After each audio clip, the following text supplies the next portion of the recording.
My name is Julian, and today I'll be speaking to you about passport programs and golden visa programs. As I like to say, make the world your plan B. These programs are the ultimate strategy to do that. And every time I speak with clients, they always have questions about certain things. So I decided to do a webinar to just kind of do all the FAQs, all the most commonly asked questions about these programs, things you may have, thinking about, and those sorts of things. So today we're going to talk about who we are, Holborn Assets, Holborn Pass, and what golden visas are, and what passport programs are, the most common questions. And then I'm going to give you some examples of what the investments actually look like in the real world. Because when you do internet research and it says you need to invest this amount and you need to invest it this way, that's how the programs are built by the law. How they actually become reality is a little bit different than what you see on your basic internet searches. So I'm going to give you some examples of what real world actual investments opportunities look like for some of our most popular programs. And then we'll do a live Q&A at the end if I did happen to miss any. So first off, Holborn Assets. Holborn Assets is a global wealth management financial services firm, and we handle everything, taxation, business creation, all insurance, all this stuff. Inside Holborn Assets, you have Holborn Pass, which specializes in the global citizenship solutions, which is what we're going to talk about today. And it's where I'm a partner with Holborn Assets, but I focus on Holborn Pass as I myself am a global citizen. I live this life every day. I have multiple passports. I have multiple citizenship, multiple residencies. Me personally, I specialize in helping American U.S. clients with these programs. I help anyone of a global clientele who wants to go to the U.S., and I can help anyone in a global clientele who wants to move to the EU or acquire a second citizenship, as these are things that I have personal experience, personal life experience in, and professional experience in. So if you're a U.S. citizen and you're interested in these programs, I'm your guy. If you're interested in using these programs to get to the U.S., I'm your guy. If you're interested in getting into the EU through these programs, I'm your guy. And if you're interested in acquiring an additional passport, I'm your guy. Oh, look, the passport's disappeared. Oh, there it is. Okay. So, Holborn Assets, it's been around since '98. It's a British family firm. This number of 500 employees is actually low now. We've actually got more than that. We've been expanding quite a bit. We have 20 international offices with one in Portugal. We are the #1 provider of the Portugal Golden Visa. We offer investment opportunities that we can connect you with various investments that only we can do because we are the #1 provider for Portugal. We have had thousands and thousands of clients in Portugal. We have a 100% success rate with the Portugal program because we just know it so well. So that's Holborn Assets. That's me.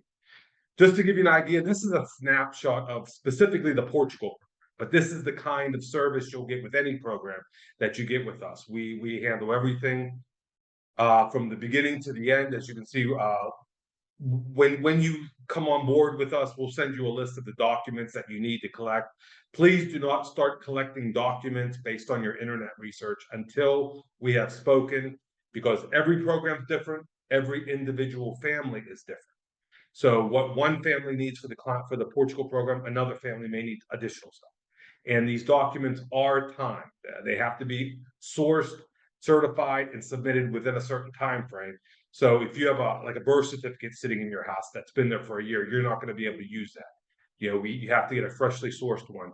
So please do not start collecting documents until we've spoken, until you have the direction of what you're going to do and when you're going to start. That's very important because that can slow the process down if you've got the wrong documents or outdated documents. But this just gives you an example of the kind of things we do with each program. As you can see here for Portugal, we help open up a Portuguese bank account for you, which is required for the program. For my U.S. clients, just so you know, the EU programs, the EU Golden Visas do require opening up a domestic bank account in the country, and you do need to fund that bank account with the investment. For some US citizens, they don't like that idea. The passport programs in the Caribbean and the Malta program for my US clients, we can do that without opening a foreign bank account and having to fund that foreign bank account. So if the foreign bank account is an issue for you, then we can focus on the passport programs, and I can help you do those without the bank account.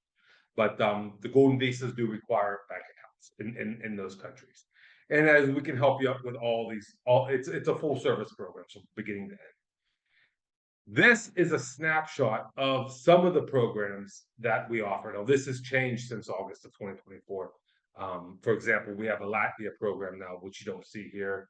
But this just gives you an idea of some of the more popular programs as of the end of last year, anyhow, that we work with. But this is just a snapshot. Any high net worth, any investment-based migration program in the world, we can work. Yeah, if we have to build a whole system for one client, then that's what we do. But these are our more common ones. So, golden visas. Golden visas, also known as residency by investment, is just that. You make an investment, you get the residency. They're considered the ultimate. I personally consider them the ultimate plan B and retirement plan. Especially, they tend to be focused on the EU, so they're very, very good for those who have that dream of retiring in Portugal, or retiring in Italy, or retiring in Greece, or in Saint-Tropez, France, or wherever you want to go in the EU. One of these plans can make that a reality for you. But they're not all the same. That's very important to understand from the beginning, and that's what we go through in our very first consultation. Do you want a passport program? Do you want a residency program? And then we need to discuss from there. Because some golden visas provide temporary residency, like Portugal. Other golden visas provide permanent residency, like Greece. So some are paper residency, like Portugal, where you don't actually have to ever live in the country, but other ones are actual residency, where if you do want to go on, like Spain was an actual residency, the Spain golden visa, which is now closed. But if you did not actually move and live in Spain, you would eventually lose the golden visa. So some are paper, some are actual. But Portugal, which is our #1 EU program, is a paper residency. You don't ever have to actually live in Portugal to keep the residency or to get the citizenship. These are regional mobility assets, not global mobility assets inside the program. But inside the program, they are regional. They do offer you ETIS and EES exemption, which I'll discuss later, but just note that right now. And the programs themselves have no language requirements. So to get a golden visa, you do not have to speak any language. Now, your long-term goals may bring on language requirements, and we'll talk about later. But for the actual residency, golden visa residency, there's no language requirements. And the golden visa residency may lead to citizenship, but may not. Again, program specific. What are not golden visas? This is very important so that you understand what you're not getting. Golden visas are not the same as citizenship. These are residency programs, not citizenship. They're not always a guaranteed pathway to citizenship. You can become eligible for citizenship, but not always. Okay. For example, Malta has a passport program and Malta has a golden visa. The Malta golden visa will never make you eligible for citizenship because they have a citizenship program. So, keep in mind, these are residency programs. If you can become eligible for citizenship, that's an entirely different set of requirements, and those universally have language, but not the golden visa residency. And most important, golden visa residency is not tax residency. The Portugal golden visa does not make you a tax resident of Portugal. The Greece golden visa does not make you a tax resident of Greece. So if you want tax residency, that's something you have to tell me, because we have to talk about that. The only golden visas that do make you tax residents are the US EB-5, US EB-3, and Canada, because those golden visa programs require you to go live in the countries. So those golden visa programs will make you eventually tax residents, but Portugal will not, for example. So that's what a golden visa is. It's residency through an investment. Now, the golden passport, as it's become known, I don't particularly like that nomenclature, but they call it golden passports. It's citizenship by investment. So just whereas golden visas get you residency, um, golden passports get you citizenship, get you a passport to an investment. Again, I consider these the ultimate plan B and retirement plan. These programs do give you a right to a passport. These programs do give you the right to live, work, study, conduct business. They give you residency rights in that country, but they can also give you residency rights in additional countries. Depends upon the program or depends upon the country you become a resident of. These are global mobility assets, whereas golden visas give you regional mobility rights. These are global mobility assets. These will offer you, these will complement your existing. Yes, so for example, this passport might give me visa-free entry to some countries, but this passport will give me visa-free entry to countries this one does. So I just use this passport to get to those countries. So these are, these are mobility, global mobility assets. And they can be legacy assets. Citizenship can pass on generationally. Not universally in all the programs, but most of them do. And most importantly, a passport is a legal alternative identity. Who I am with this passport is not the same person of who I am with this one, and so forth. So these are legal alternative identities. You can bank in one, travel with another, etc. Again, what these programs are not. We say buying a passport, we say that they're not buying a passport. These are citizenship programs, expedited naturalization. If you do the St. Kitts program, for example, that at the end of the program, at the program completion, you'll be naturalized as a St. Kitts citizen. Then what I do is, now you're a citizen, I take you the step further as our extra service and get you the passport. Okay, the program itself does not provide you a passport. There's no passport involved with the program. That's the added service that you get for working with us. We will get you the passport because you're a citizen now. But the programs itself, all the Caribbean and Malta, they're not really passports. I call them that because that's what I'm going to help you get. But the program itself is citizenship. Just important to know. And again, these programs are not tax residency. If you get a St. Kitts passport, you're not becoming a St. Kitts tax resident. So again, if you want tax residency, you need to tell me that because there's ways of doing it, but it's not by default. US and Canada, the exceptions. And again, there's no exception to the security issues here. If you would not be given entry to a country, or if you would be denied a visa, or for some reason you would be denied citizenship in a country, just because you're paying this money, you're not sidestepping any of it. All that stuff still applies. What you're getting for your money here is expedited processing. What you're getting here is a faster route, and these programs do not require language. So if you lived in a country, let's say, I'm not going to pick out any specific country. If you lived in a country and you just did the whole residency to citizenship and you naturalized, there would be language. But if that same country offered a citizenship by investment program, you could get to citizenship and the passport without a language. That's what these passports are. So there's no language requirement with these programs. And again, typically they're legacy assets, but not all. Most of the Caribbean programs will pass on generationally, but not all of them. So we can talk about that in our first consultation also. But that's the citizenship by investment in that programs, golden passports, and that's how they differ and how they're alike with the golden visas. So generally speaking, what are the requirements to do any of these? Well, that's not easy to answer because each program is created by the respective government. So they all have their own unique criteria.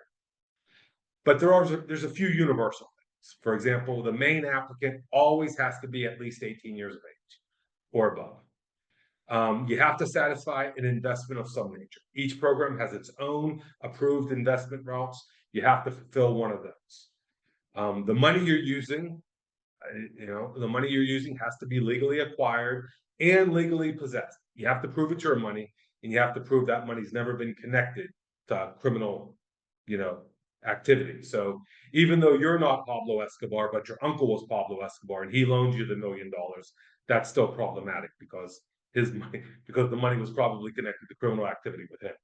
So that's the due diligence. The due diligence goes into all of that, your background, the money's background, that sort of thing. You have to pass the due diligence. The programs like the golden visas, especially, they require health insurance, at least for the first year, but usually during the whole length of the program.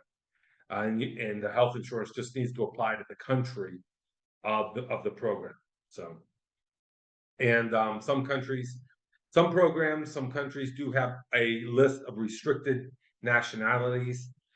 Like North Koreans can't do a lot of programs right now. Russians are not uh, able to do a lot of programs, so just not be on that list. Or some of those lists, even though Russian may be on a list, there's an exception to it. So fit that if you need be. Some of the programs require visits. All the EU golden visas require you at least to come to the country to do the biometrics. So this is something that US citizens aren't really knowledgeable about. All global citizens know about it. Like for when I get this passport in the United States, you just submit the paperwork and all that kind of stuff. You can do it through the mail. But when I do my EU passport, I have to be there personally to submit fingerprints. And that's pretty common with all passports outside the US, all national ID cards outside the US. They're connected to your fingerprints. So you do have to come to the EU, whether it's Portugal, Greece, or whoever, to submit your biometrics. But beyond that, it's very program specific. For Greece, you don't ever have to visit after that. But for Portugal, you do have to come 7 days a year, or at least 14 days every 2 years to renew, which for Portugal, you have to renew the golden visa every 2 years. So you have to at least 14 days in Portugal every renewal period. And that's what I was talking about, the in-person biometrics. Now, what documents do you need to provide for the application? And again, this will differ per client, per program, but passport, copies of everybody's passport, a physical address for the main applicant, birth and marriage certificates, criminal background checks most of the time. Most of the time, it's going to be for everybody 16 and above. Some programs are only 18 and above. Some programs are only the main applicant. But, criminal background checks, again, a health insurance. And SOF is source of funds, which we just discussed up above, but the money must be legal and pass due diligence. So, but there's a form you got to fill out and you say all that stuff. And again, so who can you add to the application? Well, like we said, the main applicant needs to be at least 18. And all the applications are built around the main applicant. The main applicant's like the hub, okay? And then everybody connects to the main applicant. So the main applicant is the name the golden visa is going to be in, or the passport program is going to be in. The money has to be the main applicant's money. The money has to come from the main applicant's bank account, and everything is going to be done in that person's name. So if the main applicant's going to be the husband, and the wife should not be reaching out to me to set up interviews and all that, because I'm going to put the wife in the system as my client. But the main applicant needs to be my client. So just something to keep in mind when you're doing the research and all that. When you're reaching out to set up consultations and all that kind of stuff, whoever the main applicant is, it's just best to start off on that footing. I should be talking with that person from the beginning. Now, all the programs allow you to add dependents. They differ, but depending upon the program. But universally, the main applicant can always add a legally married opposite sex spouse. And that means exactly what it says it means in the 1960s traditional family sense, okay? And children under 18. Those are universal for all programs. The main applicant can add those dependents, okay? For example, this is Greece. Greece is legally married, opposite sex spouse, and children under 18. Okay. Now, not everybody fits into that paradigm, but that's okay. We've got programs for you as well. Other programs allow you to the main applicant to add their life partner. For example, Portugal. Just because you're not married doesn't mean you're not partners. So Portugal will allow you to add a life partner, a same-sex partner, same-sex spouse. Again, Portugal will allow you to add that. Children over 18, there's a few programs that will allow you to add that, Portugal and some of the Caribbean programs. Parents, again, Portugal, the Caribbean programs, they're very open to those. Grandparents, Caribbean programs, there's a couple of Caribbean programs that'll let you add your grandparents. And unmarried siblings. The main applicant's brother, the main applicant's sister that's not married. Antigua and Grenada are open to that. Those are the only ones. So if the main applicant wants to add their brother who's not married, then we have to focus only on Antigua or Grenada. Those are the only options for that, but can be done. Okay. How long does it take? This is a question I get in every first meeting I have with a client, and it just depends upon multiple factors. It depends upon which program you're using, and it depends upon how fast it takes you to get to the application process, because you don't go on the list until your application is submitted. So if you're looking at the Greece Golden Visa and you're trying to figure out what real estate purchase to make, all that's dead time. Until you secure the real estate, make the investment, do all that stuff, and then we can start the process. Then the application timeframe begins after all of that, and you go at the bottom of the list, whatever it is at that time. So if a backlog happens while you're trying to figure out which investment to buy, your application timeframe is going to change from what I told you at the beginning. But it starts after you make the investment and we can file the Golden Visa or whatever the application is. The exception to this is the Caribbean. The Caribbean, you don't need to make the investment until after you get approval in principle. But the money still has to be available. So, but again, the application timeframe begins from when we submit the application. So, and that can change from the time we start the process to the time we submit the application. So generally, I always say move as fast as you're comfortably moving so that you can get on that list as high as possible. And if a backlog happens after you're in, well, so be it. That's not going to hurt you, but you'll still have your place secured on the top of that list. The approval process goes through different stages. They have to do the due diligence on the money, like we just talked about. They have to do the due diligence of the applicants, like we just spoke about, and they have to validate that the investment's actually been done. The actual approval, the actual processing time when the application is in the hands of official generally does move fast. It's getting to the official's hands where the timeline moves a lot, and that's where the backlogs and the demand really take the effect. So just to give you an idea, as of right now, March 26, 2025, these are the estimated approval times for a lot of the programs. The EU is 1 to 2 years. Latvia is the fastest program. We can get approval in Latvia right now in 3 months. Portugal is estimating 9 to 12 months right now. The United States depends upon the program, depends upon the project that you invest in. But you can be in the United States in 9 months, but it can go out to 36 months. Canada, 12 to 24 months once we get everything built in the program, in the application. UAE is a pretty streamlined, straightforward process, 1 to 3 months. Caribbean, 8 to 18 months, depending upon the program and the investment. In the St. Kitts program, different investments can move differently. And Turkey is about 4 to 8 months. But again, Turkey is a real estate program. That 4 to 8 months is after you figure out which real estate you're going to buy, and we do all that. Then we get to the citizenship application, and that's about 4 to 8 months. So that just gives you an idea. But again, you generally always need to focus on doing what is best for you and trying to move that as fast as possible. I can move as fast as you can move. You need to move comfortably. I'm not going to rush you, but just keep in mind, the longer it takes to get to the application submission, the longer it can take to get the application approved. So, and how much does it cost? Universal question. impossible to answer this question without us talking about the program and your specific application. Because some applications, when you start adding dependents, the price goes up. Other applications, you can add as many dependents as you want, and it doesn't affect the price. So it's generally impossible to answer this question. But what I like to tell people is these programs have three essential elements. First off is the actual service and all that. Me and all the teams that I bring with me. There's fees associated with that. The investment itself is the ultimate number.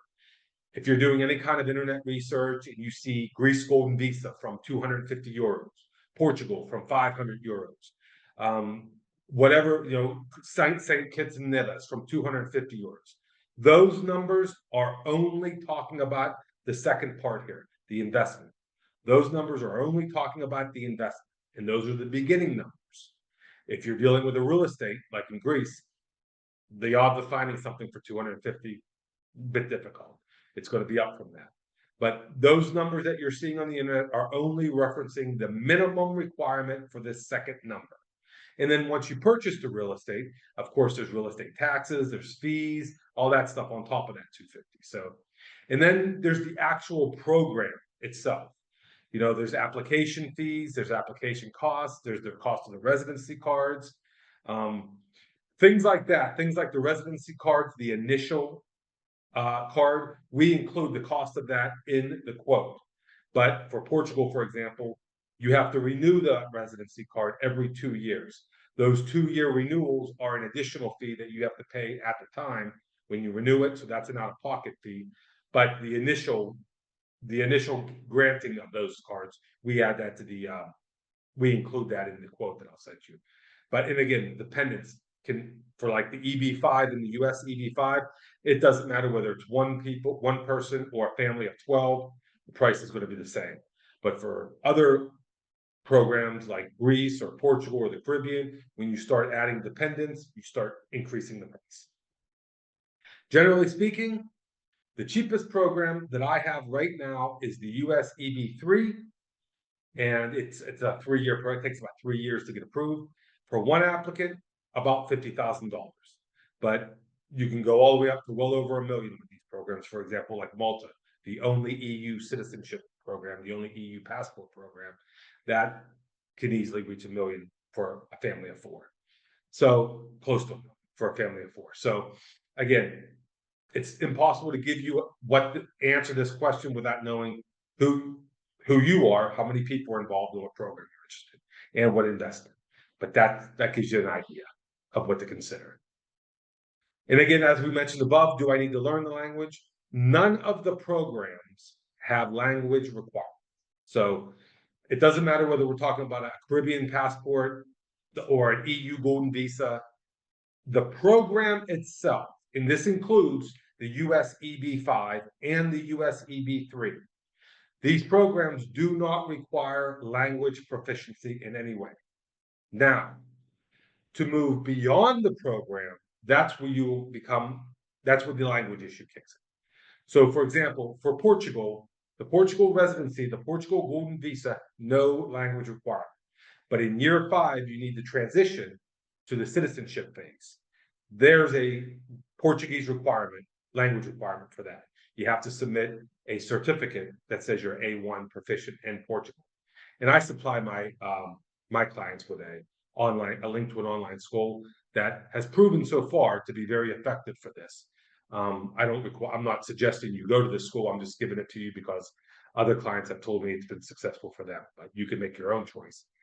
But for like the US EB5, to live in the United States as a green card holder, no language requirement. But again, in year 5, you become eligible for US citizenship. You do have to have English language proficiency for that. Canada, residency does not require any language, but in year 5, you can become a citizen, French or English. So the programs themselves have no language requirement, but we need to discuss your long-term goals, because in the long term, it may become a factor, but maybe not. The citizenship programs, the passport programs, Malta and the Caribbean, well, number one, those are all English-speaking countries anyhow. So, but there's no language skills required for those programs. So you're going to get that passport without having to speak without having to speak English, I would say. But so again, the programs, no language required, but to move beyond the programs, that could incur language requirements. So we need to talk about that in the first consultation. And again, do you need to move to these countries?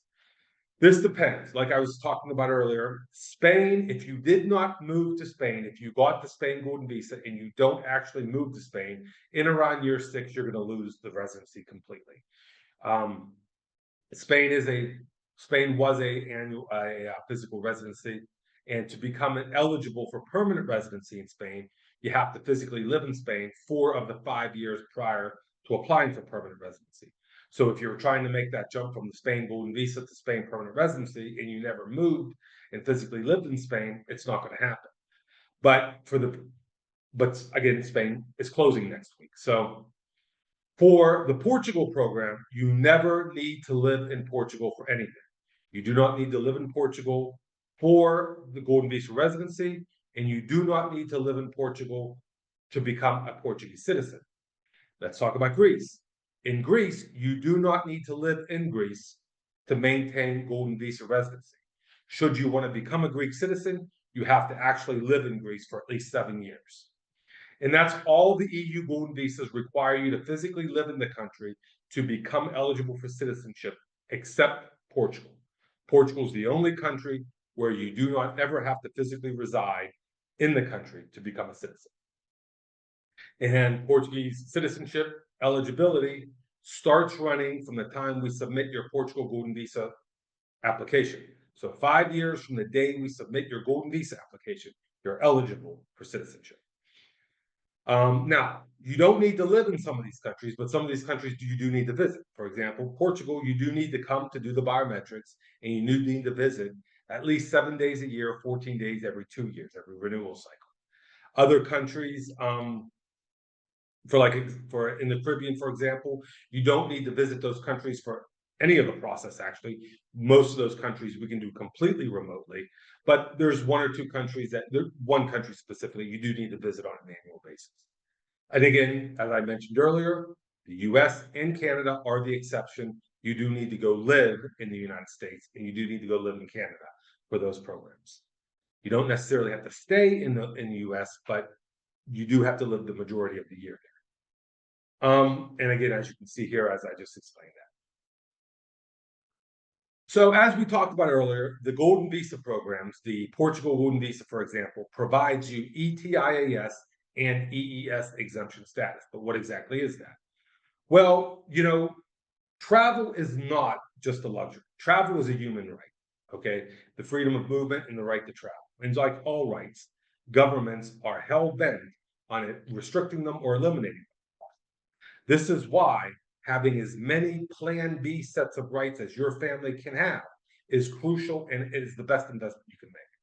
And that's what these programs do. They give you Plan B sets of rights, Plan B residency rights, Plan B travel rights, et cetera, et cetera. And this is a good example. So at the beginning of this year, the UK already began ending its visa-free entry. As of now, everybody except the EU is required to submit for pre-approval to enter the UK. And come April, EU residents will have to also. And the EU is moving in this direction as well. And this is what this is. ETIAS is the e-visa that the EU will be implementing next year. It will require pre-approval for everyone who does not require a Schengen visa to enter the EU. And I want to be clear about this. If you currently require a visa to enter the EU, then nothing changes for you. You're still going to require a visa.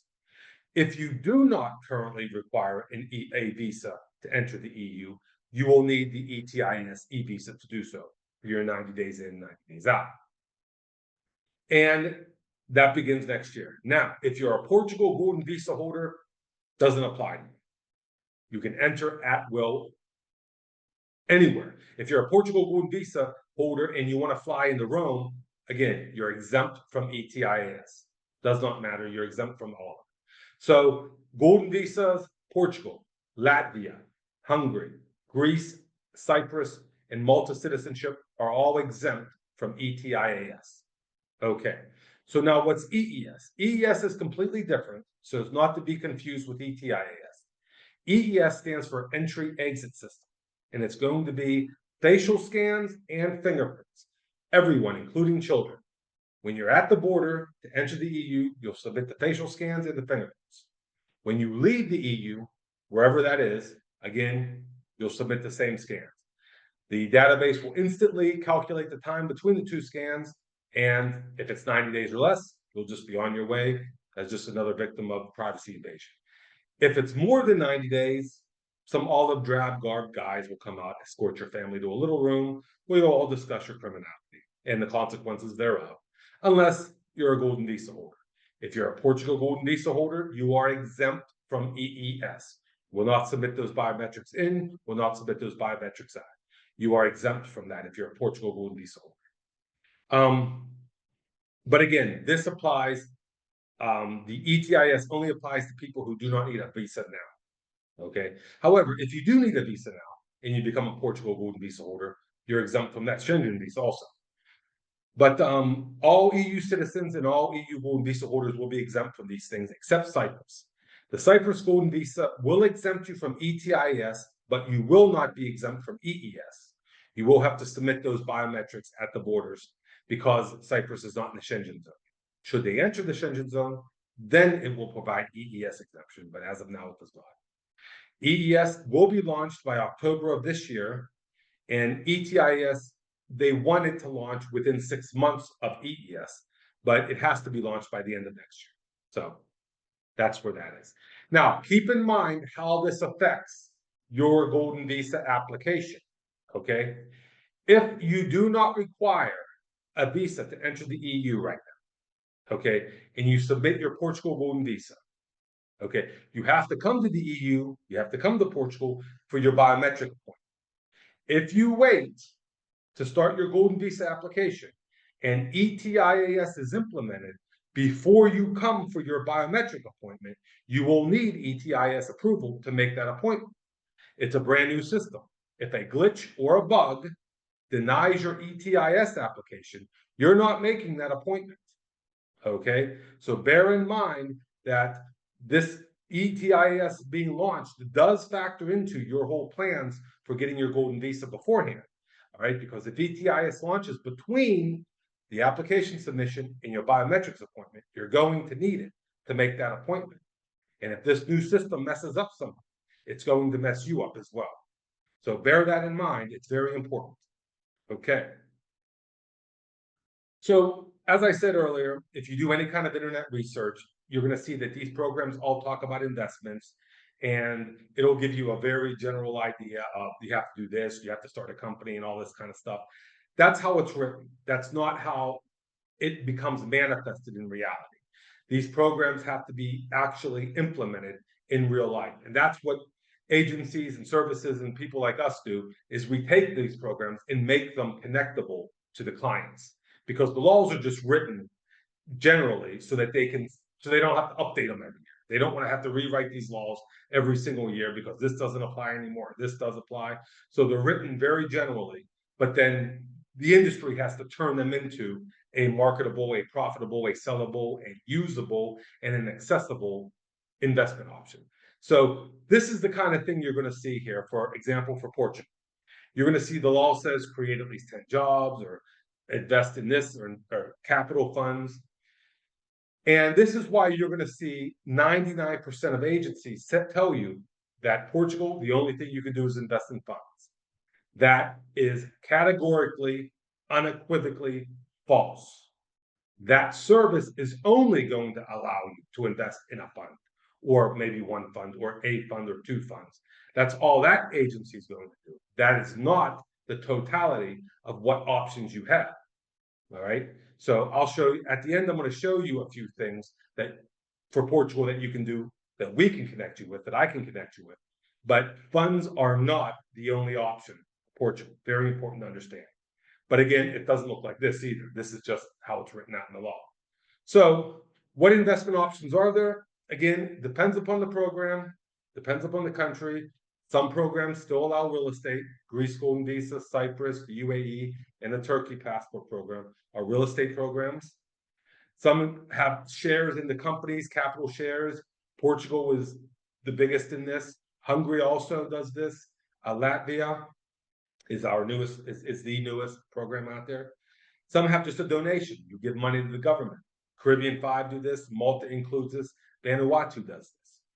Hotel shares. The Caribbean 5 are well known for these hotel shares. Hotel shares are not what they're cracked up to be. There's just a couple actual historically proven good in hotel shares to deal with, but all the programs offer hotel shares in the Caribbean. Projects, again, Portugal, again, like I said, I cannot emphasize this enough. If a service is telling you the only option for Portugal is a fund, they don't know what they're doing. That's not the only option.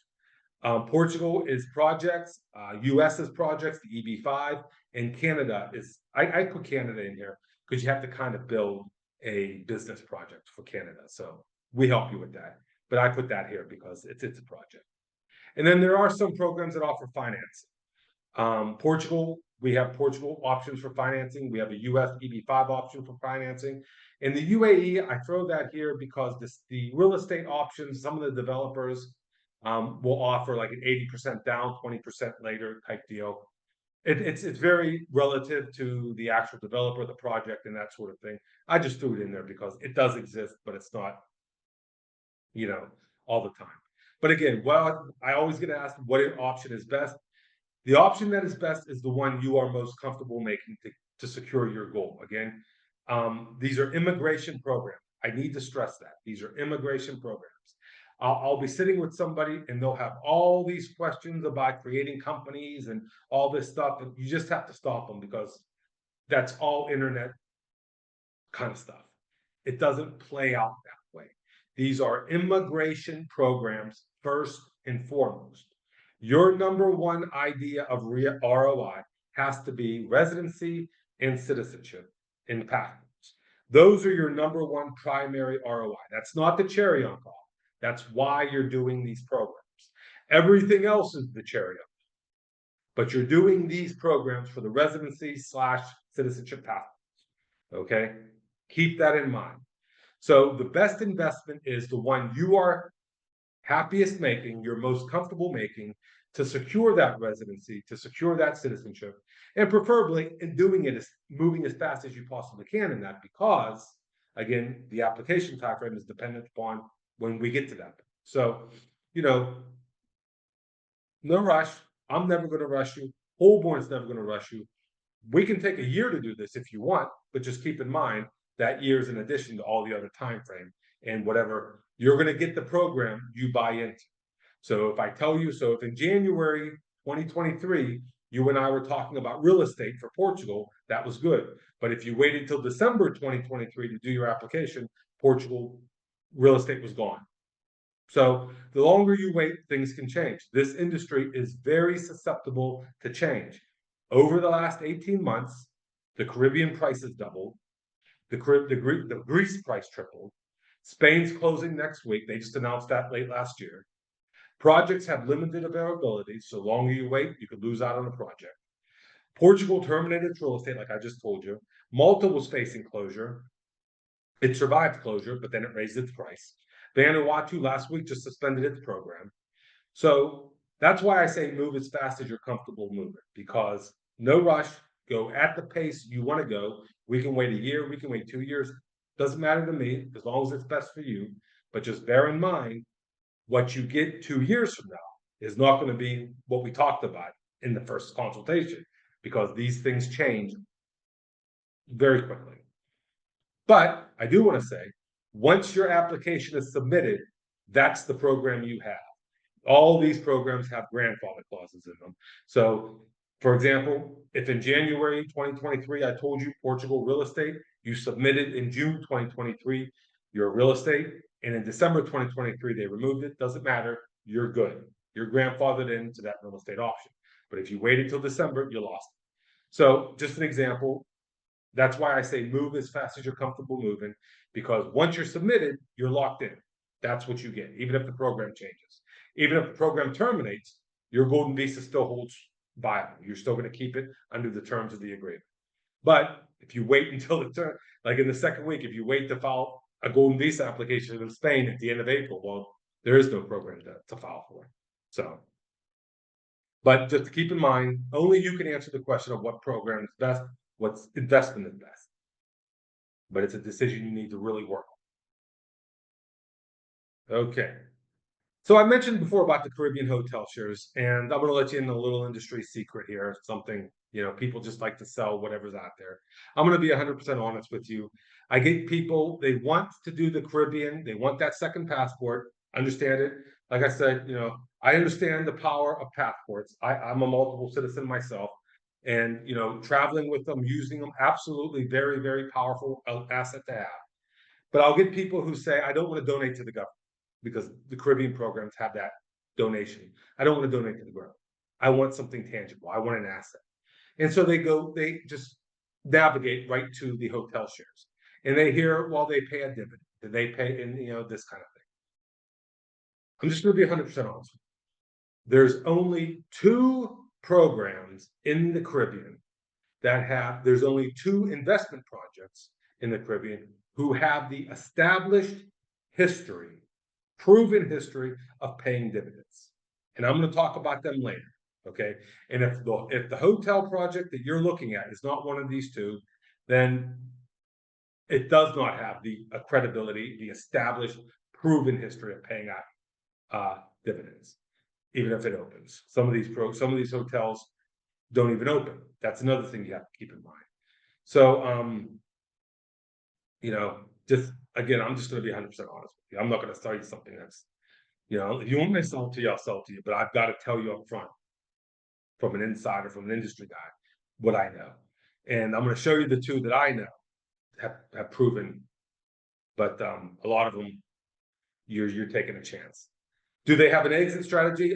A lot of these programs will tell you they're going to buy your shares back. And let me ask you a question. And I'm not going to say that's true. I'm not going to say that's false. I'm just going to ask you a question. Would you buy the shares if you weren't getting the path?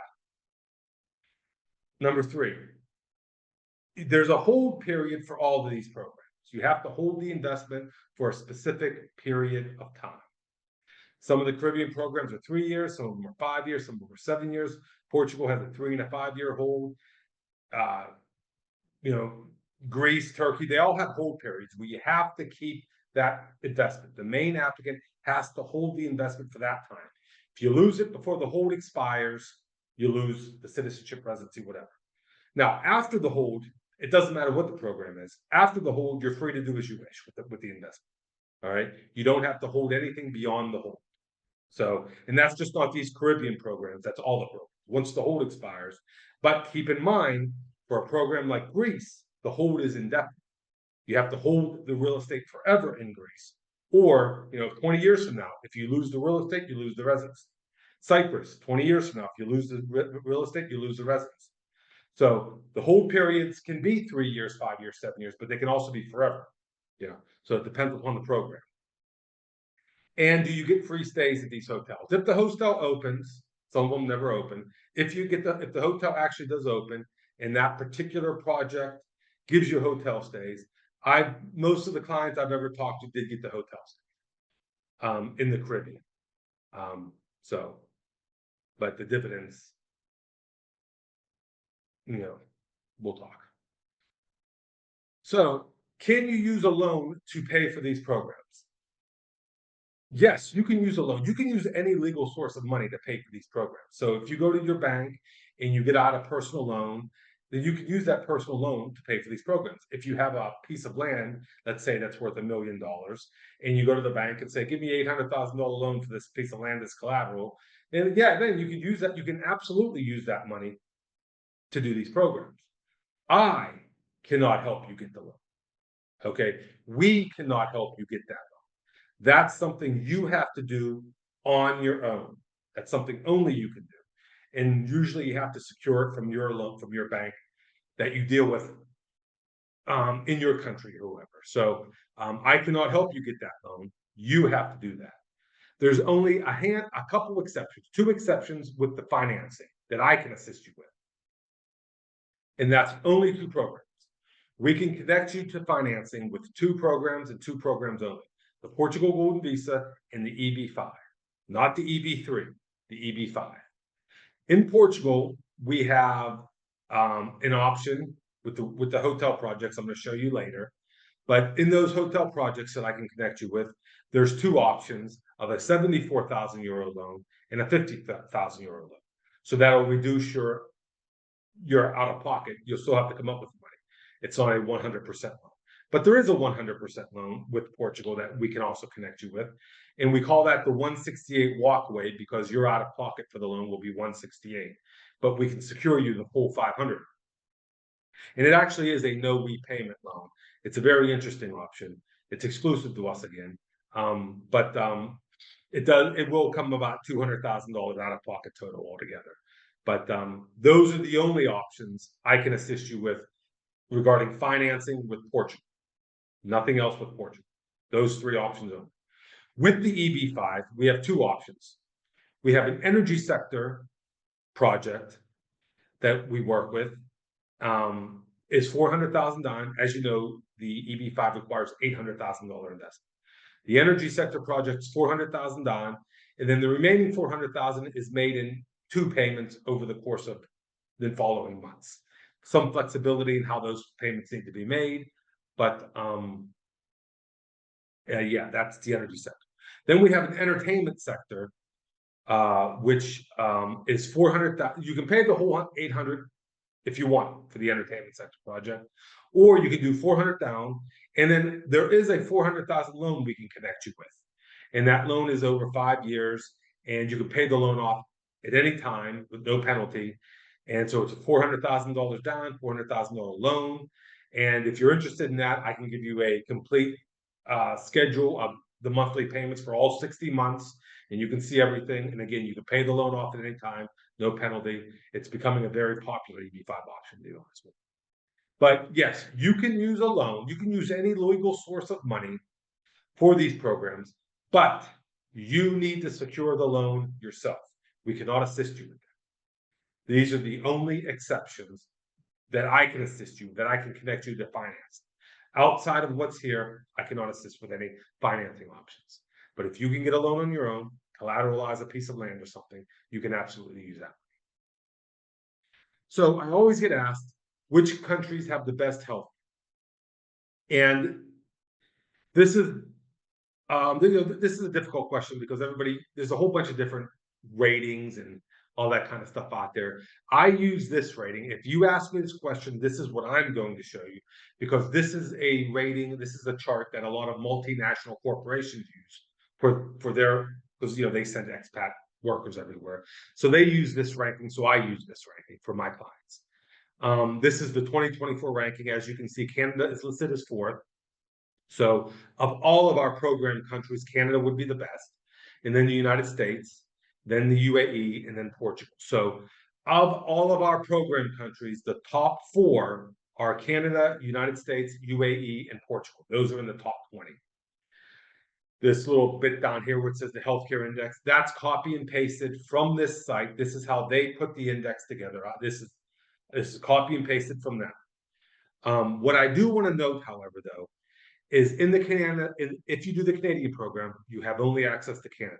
If you do the US program, access to US and about 5 other countries, but they're small territories like the US Virgin Islands.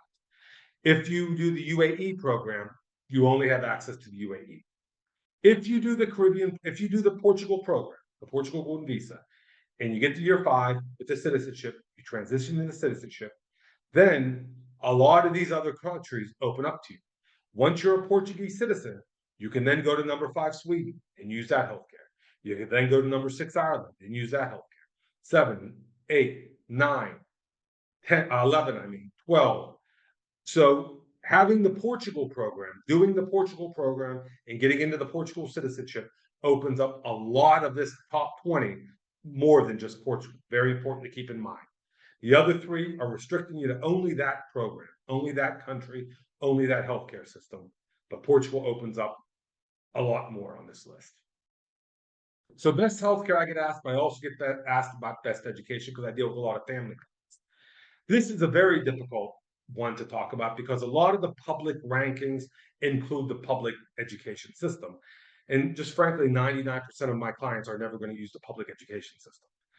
So I will always show the OECD ranking because that includes all of the program countries, all the developed countries in the world. And it's a good way of comparing all the developed countries to all the program countries. It's a good way of doing that. And as you can see, in the top 20, the only program country that rates is Portugal. Portugal is the highest ranking best education program. And again, because Portugal goes to citizenship and you acquire Portuguese citizenship, you're then opened up to Finland, Belgium, Slovenia, Norway, Ireland, Denmark, Spain, Germany, Lithuania, and France. You're opened up to 13 of the top 20 in that. But again, as far as program countries go, Portugal is the only one in the OECD top 20. Again, this will OECD indicators, that's copy and pasted from their site of how they put this together. But I do want to emphasize these kinds of rankings incorporate the public school system, the public education system, which most of my clients are not going to use. My clients tend to look at things like the Spears Index, which one I'm going to highlight right here. The Spears comes out with top 100 schools. The Spears 500 comes out with top 100 schools. 20 of the top 100 schools are in Europe, in the European Union. So again, Portuguese citizenship would make all of them accessible to you. 10 of those 20 schools are in Switzerland, of course, because Switzerland is the crown jewel of education. But the other 10 are in other EU countries. One of them is in Lisbon, outside of Lisbon, actually, Portugal. As you can see here, it's St. Julian's, of course. This is the Spears review from their website. And as you can see, Spears highlights the importance of Portugal for high net worth families and how it is a gateway and a foothold in the EU. Again, that's copy and pasted from the Spears website. No, I didn't write that. And this little thing over here is from the Spears website also, just showing you that St. Julian's is a Spears 100 school. So again, there's 20 of these schools in the EU, 20 of them are in Switzerland, the other 10 are scattered around. Spain has a few, but there is one in Portugal, this one, and as you can see what Spears says about Portugal for its clients. But this is the type of education that 99% of my clients are going to be focused on. So I just mentioned this here because, again, Portugal is the one that's top of this list for Spears. And I'll also get asked best quality of life. If you've been paying any attention at all to the EU news this year, you've probably seen the riots in Greece. You've probably seen riots tend to get very violent and very crazy in Greece, especially in Athens. You've probably seen Santorini has been evacuated. Santorini sits on top of a volcano. It's had major earthquakes. They've evacuated that island. They've evacuated the neighboring islands. So, those kinds, when you see those things in the news, I always get asked about quality of life. And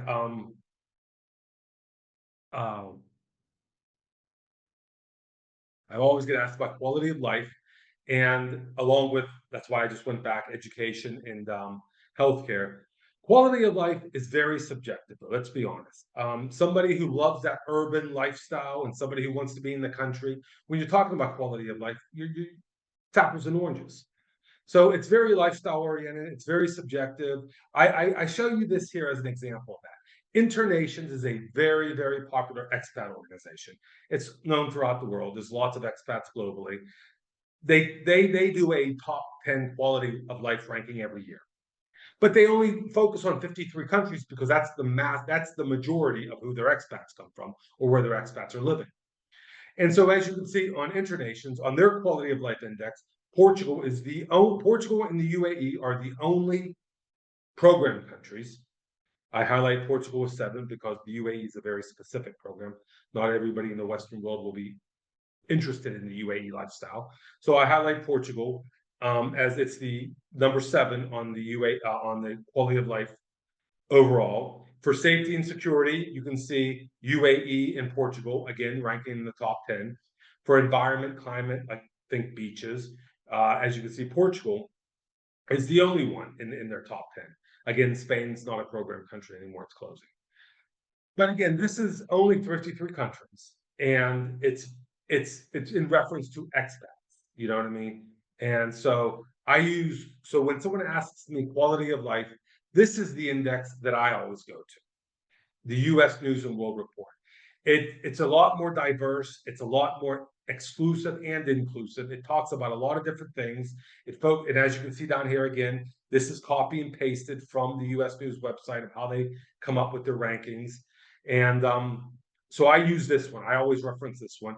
And as you can see, in the top 20, Canada is ranked 5th and Portugal is ranked 20th. In regards to LGBTQ plus families, Portugal would be number 1 on this list. But of the program countries, only 2 of them make the top 10, 20, Portugal and Canada. And again, I do want to highlight, once you get Portuguese citizenship in year 5, 15 of these top 20 countries are open to you. You have residency rights in 15 of these countries. Denmark, Sweden, Switzerland, Norway. The top 4 countries you now have the right to live in once you get your Portuguese citizenship. Finland, Germany, Netherlands, Austria, Belgium, all these EU countries and EEA countries, Portuguese citizenship gives you the right to go to. So you look at Portugal at number 20 of 20, but also look at Denmark as number 1. You can get there. Sweden, you can get there. Switzerland, you can get there through the Portugal program. So you cannot get there through the Canadian program. But Canada does rank 5th. Just so that's very important to note also. So again, I get asked about best healthcare. I get asked about best education. I get asked about quality of life, but I also universally get asked about safety. Which country is the safest? This is always along with the families. And I deal with a lot of female entrepreneurs, female wealthy HNWI females, very, very common nowadays. And they ask about safety. And so for this, I always highlight the Global Peace Index. Because again, this little excerpt right here is directly from their index. This is how they build it. They talk about social safety and security, that's living in the country. They talk about ongoing domestic and international conflict, that's your war and civil unrest. And they talk about militarization, because you do have to keep in mind, just because these countries are offering citizenship or residency does not mean they don't have conscription laws. Turkey has conscription laws. 18-year-olds will serve in the military. Greece has conscription laws. 18 years and above serve in the military. So Greece and Turkey have conscription laws. So this kind of factors things in like that. I'm going to show you in a minute, but Portugal is the highest ranking program country in the world for safety. It's ranked 7th overall in the world. It's ranked 5th in Europe, and it's the number 1 ranked safest country of all the program countries. This is the Global Peace Index 2024 global rankings. As you can see, again, Iceland, Ireland, Austria, Switzerland, all EU, EEA countries. Once you get Portuguese citizenship, all of those are open up to you. And then you can read down the list here. Like I said earlier, Greece gets a bit crazy once in a while. As you can see, Greece falls all the way to 40. Greece has conscription laws. Greece has a violent history with protesting. They love to set Athens on fire. They just did it again in February. But it's a real estate-based program, which is appealing to a lot of people. So if you want to do real estate, Greece is a very good program for real estate-based investments. Portugal is the safest country, though, globally and in Europe. We just look at the European countries. Portugal goes from 7th to 5th. Again, all of these EU, EEA countries, once you get Portuguese citizenship, you can live in all of them. Not all on this list. Albania, Serbia, Kosovo, they're not in the EU or EEA. The EU, EEA countries can be done. As you can see, Greece is near the bottom of this list.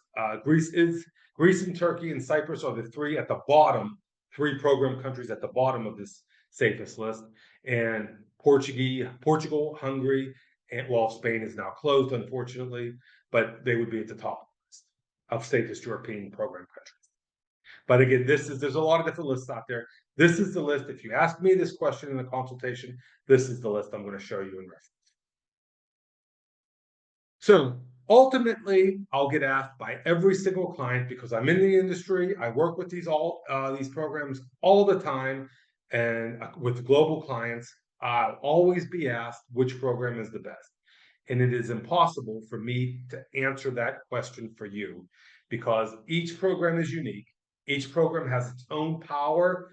And to be honest with you, some programs have disadvantages also. You know what I mean? For example, Greece, biggest disadvantage, you can't get Greece citizenship if you don't go live in Greece.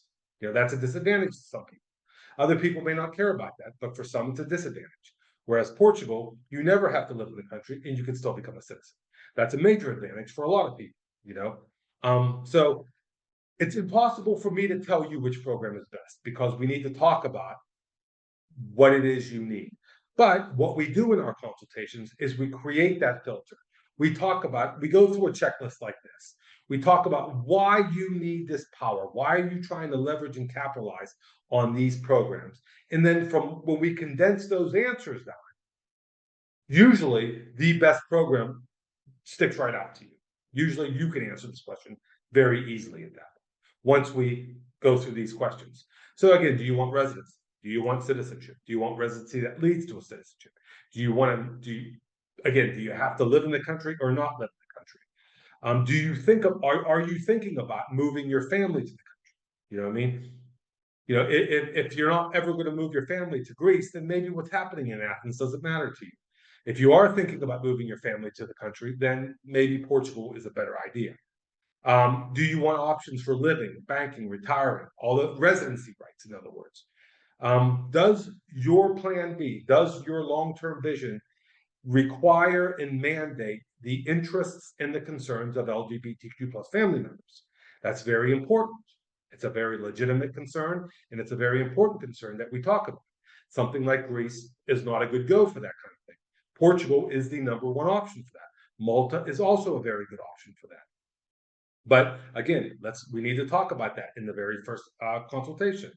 Do you need to access top-notch education? If you're an older couple looking to retire, then education is not an issue to you. If you're a young family that's looking to bring your family to relocate and bring your family here, then education is an issue. We need to talk about that. Medical facilities and healthcare. This is important to a retiring couple. So an older couple looking to retire, they don't care about education. They do care about healthcare. So this is something we need to talk about. Medical access rates. As some countries, as you can see, when different regimes take over and different ideologies become the policy, certain medical procedures and certain medical access is denied to some people. And the EU programs, for example, provide you that access, provide you those rights. So, but I need to know, is that one of the reasons you need these programs? Luxury lifestyle. What lifestyle are you looking to do? Coastal. Portugal is an Atlantic coastline. Okay, Greece is a Mediterranean coastline. Malta is a Mediterranean coastline.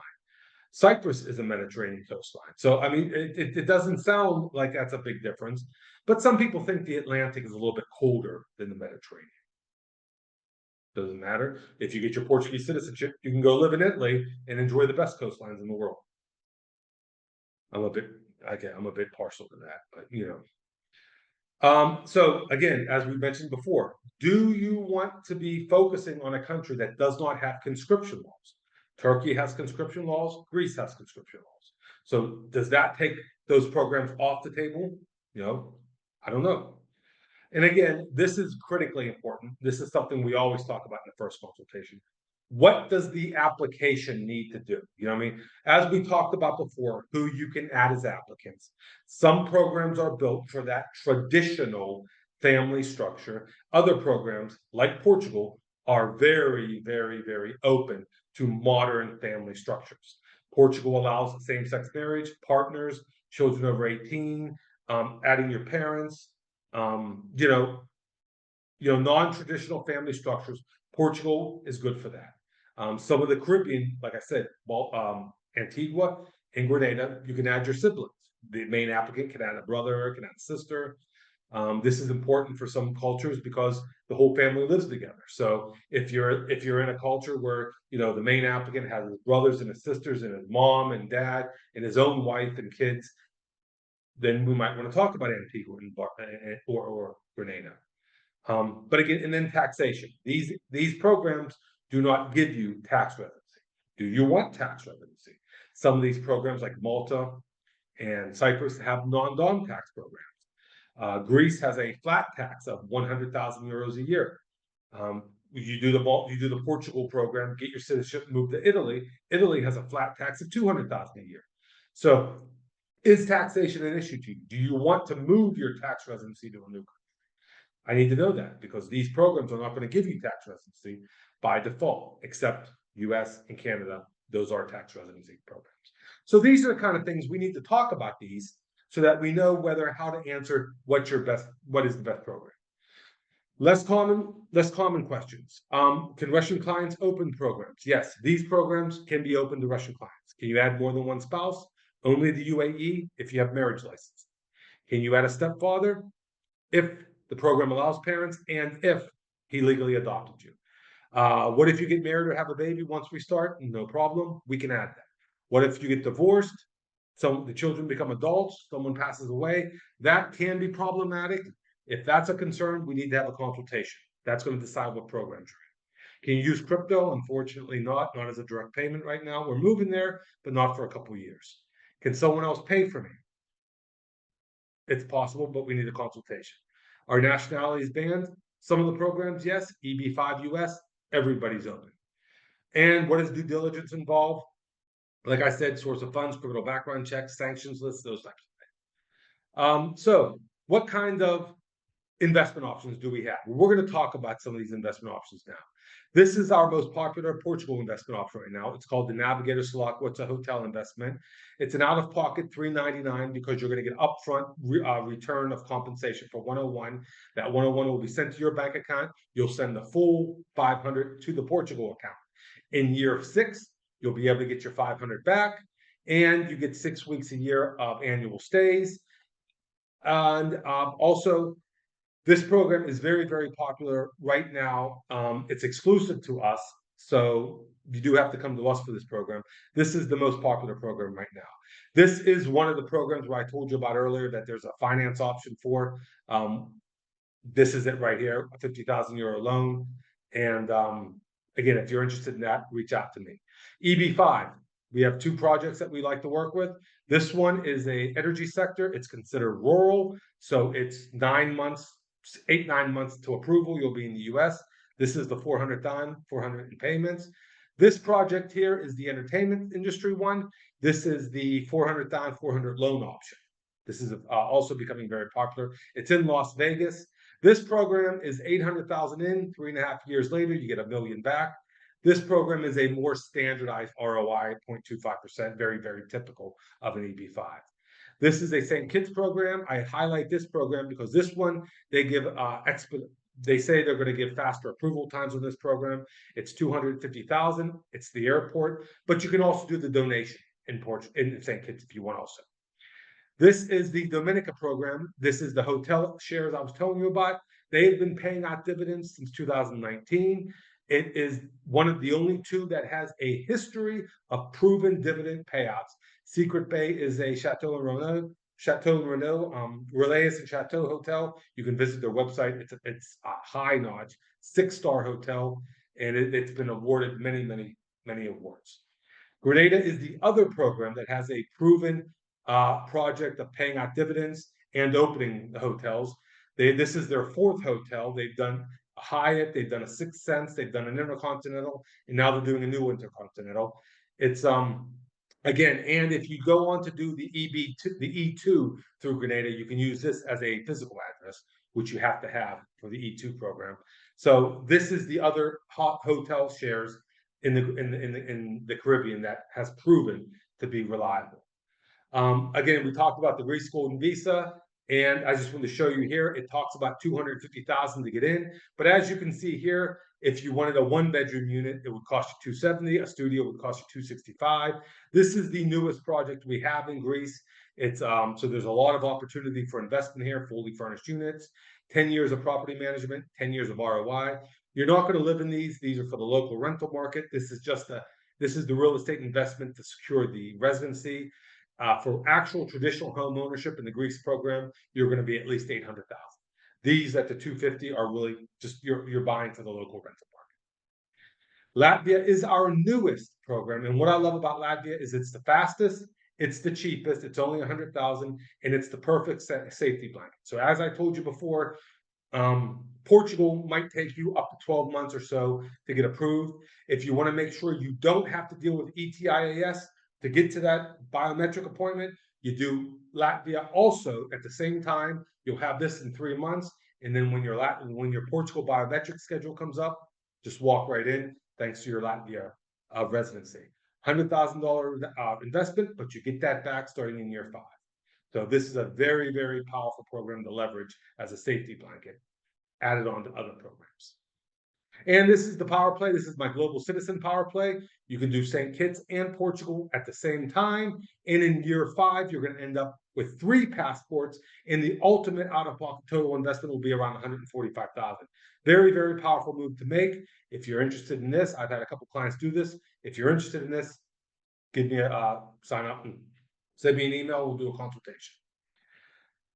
This is the again, I just explained to you about using Latvia. This is Latvia with the Portugal Golden Visa. If you were to do that, if you were to do Latvia and you were to do Portugal together, you would actually end up 110 to the good. Very, very powerful move to make because you're going to get a total buyback of 600, but your out of pocket is going to be around 580. So this is a very, very powerful play to do, and very, very lucrative. Again, UAE has a golden visa, but we also just do real estate in the UAE. We can put you in. I can put you in the connection with all of these major UAE developers. This is who we are in the EU as real estate. So as Holborn passes our global citizen solutions, Archway is our UAE real estate umbrella, and this is the kind of information we can provide you. This is about a 2 or 3 page brochure that we put out every month, and this is what it looks like up close so that you see exactly what it is you're getting into. This is me. This is the disclaimer. This is me, and all the questions that I have, I've been focusing on as we went through, so I've answered them all already, so I don't really have any questions.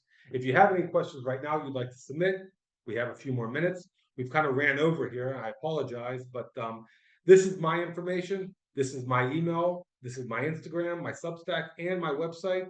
If you scan that code, that'll take you to all of it through my LinkedIn page. I do have a LinkedIn newsletter, and yeah, so that's all I have for you today. Again, I'm Julian with Holborn Pass, Holborn Assets, and I can help you with any program out there. Just send me a message, and we'll start from there. But as I've answered all the questions, okay. Have a good day, guys, and thank you for joining.